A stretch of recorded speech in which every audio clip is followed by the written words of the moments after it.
So before we start the video, I just wanted to say one thing that I realized a few days ago with some of my friends when sending them like images of my haunt. And it's that like this haunt, it's not supposed to be like, I know a lot of people put as many props as they want to, as many props as they can onto their lawn and to have as many colored lights as they can onto their lawn because they think, they want a fun display. They want Halloween fun. I'm trying to make like everything hyper realistic and stuff, you know what I'm saying? Like everything makes sense, everything's realistic. So, just wanted to throw that out that this may not be your typical display. So, let's begin with a daytime update of the Haunted Mansion for 2025. Let me just go. Obviously, house is on the end, like the very middle of a cul-de-sac. So it looks really good when you walk down the street and turn around. Yeah, please watch a nighttime video when that's out. Because everything is going to be on in the nighttime demo, and you're going to want to see a scene right behind that Grim Reaper at nighttime. But, of course, I'll show you guys at daytime, too. Bone Collector. Again, nothing's really on, but he just looks amazing. He's been, like, my retail dream prop. And, honestly, I think he's the second best retail prop, in my opinion. First is Captain Cuts, but it's just so evil looking. And I actually really like how the skeleton looks. He's very creepy, very grotesque addition to this guy and adds character. And now we make our way into the graveyard. Now, of course, lights and everything. Got the caretaker and his little dog there. Got tombstones. That tombstone did fall over. It's actually an old prop called Creepy Caretaker's Tombstone. But yeah, I just started putting tombstones out, so I'll put much more out. Got Mini Dean there. And 13-foot Jack looking over the whole graveyard. I think he looks really good. That is not my lawn, by the way. That is another person's lawn. Got a Grim Reaper back there. Couple professional groundbreakers. And, of course, I really like how the Haunted Mansion pillar looks. And we've got the fences lining Bone Collector spot. I haven't done much work in the farm. I haven't really gotten to do much work in the farm. But the work I do have up, the things I do have up, I think are pretty cool. Got Lantern Jack. He is a static, but yeah, he is really, really cool, really tall. Got this creepy guy back here. I'm gonna get Night Terror out tonight, if not, tonight. So, we can see his lights for the nighttime walkthrough, but he'll be like right there. That side is kind of like a rotting pumpkin patch type thing, and you can see that with some of these pumpkins. So gotta have some creepy props there. Night Terror will fit right in. And here is gonna be like the main farm, hay bales, pumpkins. Hopefully I can pick up some corn stalks, but this guy's arm sleeve type thing keeps blowing over. Might have to like glue that or something. But he just looks insane. Like, this is an insane looking prop.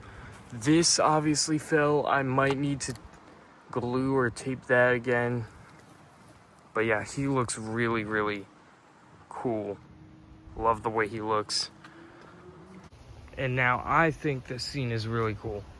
We started to get some walls up, but some of them fell. So, not much to look at there. But I think this scene is really cool. These guys are looking out into a whole nother neighborhood. A cool little display for that other neighborhood. And of course we have to kind of go in the other neighborhood to get a good look at it. There's a giant hill blocking me to get all the way to that street.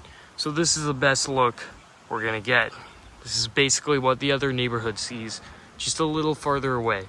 12-foot Reaper looks amazing. I really like how 12-foot Reaper looks. He's a great piece, great display piece, especially for this scene. This scene is kind of like demons. I don't have a specific demon, but I don't want it to be too demonic, so that's why I didn't want that. But we have Sword Reaper there. And then we've got Illusion Ghoul. Some of you guys may not know, or maybe all you guys may not know him, but you know, Illusion Ghoul, he's basically like, yeah, he's just a kind of static that his candle flickers at night, and he is like looking out this open gate. I think that looks really cool at nighttime. He's kind of blocked by that bush, so it's kind of hard to see him. But if you get the right angle, like going down this side, you can see him pretty well. This guy is kind of an obscure one. He is from Amazon, and I bought him for 20 bucks. This guy is a yard stake, stakes into the ground. For 20 bucks, this thing is amazing. It looks like one Beastcraft Reaper. And the last scene that's actually completed, we've got Sleepy Hollows. This scene, before I say anything else, I think is like the best Halloween scene I have ever made in my life. Now, you need to see this scene in person. Like, of course I have to show you guys at daytime. It's a daytime update, but you just need to see the scene in person. Because obviously, you know, it'll be presented to people at night, so it's supposed to be at night, so you're not going to see stuff like that. But, yeah, you have to see this scene in person. Of course, you've got the gazebo, statue garden right here, statues, all of that. You turn around, turn this corner, and there's candles that'll be flickering, this guy on the gate. You start to see things are a little bit off. Like, you gotta like get under this bat, it seems, that has been bitten by some creature. Then you start to see like these trees, they're coming to life and stuff, have faces, maybe not coming to life, but they definitely have carved faces on them. And then everywhere you look, there's these little details and pieces that you could miss. Now, you won't really see them at night, but at day they're definitely visible, and I'd like to point them out right there. And now, you turn this corner, right? This is so scary at night. It does not have the same effect of day, obviously, but you just turn this corner. You're completely blind. You're focusing on the scenes and stuff. You turn this corner, and out of the corner of your eye, you see this huge man just right behind the corner as you turn. And it is so scary, and the bat's like blocking your view and stuff until you come around and get a good look at it. It's just so creepy. And guys, this thing turning and whispering to you, like booming with a booming voice, whispering to you at night, it's so freaking scary. This scene is insane in my opinion. Of course, you got more details there, like hanging corpses on trees, skull lanterns, hanging bats on trees. I need to get rid of that ghoul. You've got like a little shack right there. You've got a cool little spider scene right here to top the whole thing off. One last look at Immortal Nightwalker. He's just so good for this scene. Like, he is insane. No prop could make this scene better. Insane.